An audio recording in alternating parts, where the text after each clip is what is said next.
Get back here!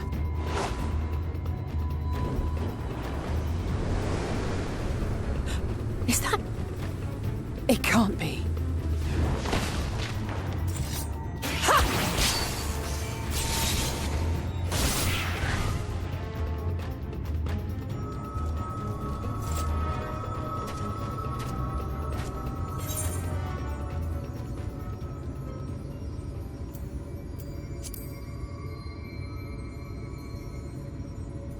Just a lesser sin eater.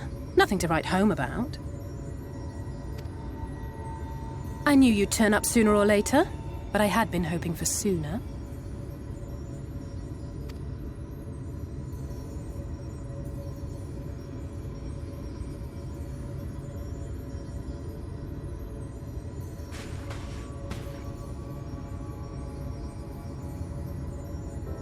How are you?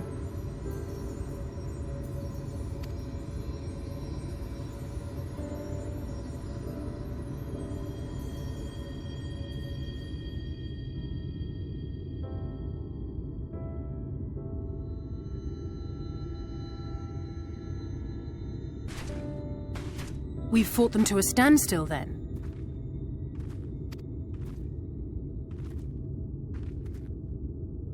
The Exarch did say that the Empire seemed to have drawn back when he last looked in on the source.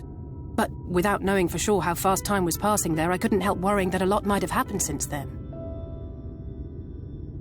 I'm heartily relieved to hear that it hasn't, just as Alphino must have been. As you can imagine, both he and Urianger were desperate to hear the news from home when I arrived. I haven't actually seen Thancred and Y'shtola yet, but they will have heard all the latest developments from the Exarch by now, or should have at least.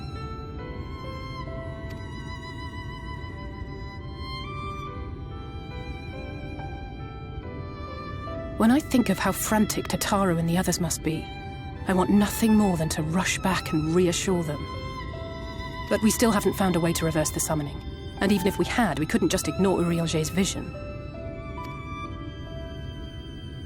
He may use 10 words where 1 would suffice, and they may often obscure as much as they reveal. But on this matter, he was as clear as day. I do not doubt for one moment that he saw what he claims. Nor how difficult it must have been to speak about them. The 8th Umbral Calamity and your death aren't exactly topics for idle conversation. As much as I might want to go home, I don't want to go home to that. We can't allow the rejoining to happen, which means we have to save the first from the Sin Eaters.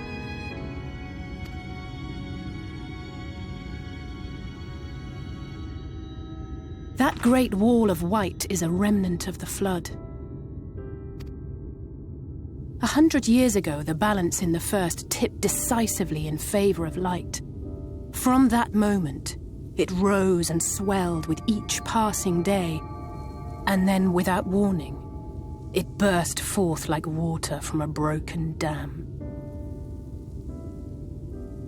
A colossal wave of pure light, drowning everything in its wake.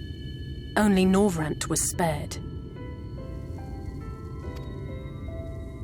For the most part, living things are composed of ether of various different aspects.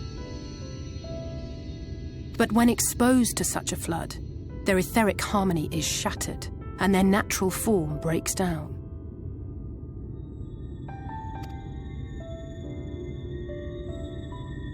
Then they either perish, or are warped into mindless abominations.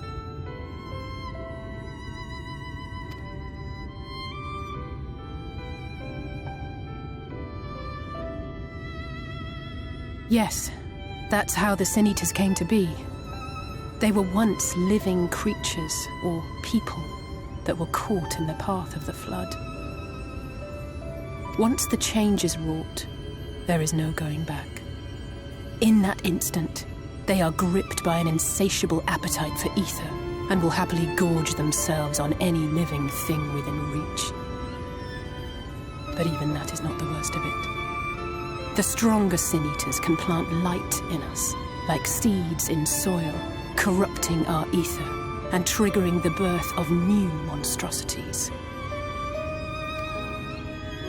They are creatures of base instinct, that exist only to feed and to multiply. They feel no pity, know no remorse, and are utterly deaf to reason, which is why they must be destroyed. Every last one of them.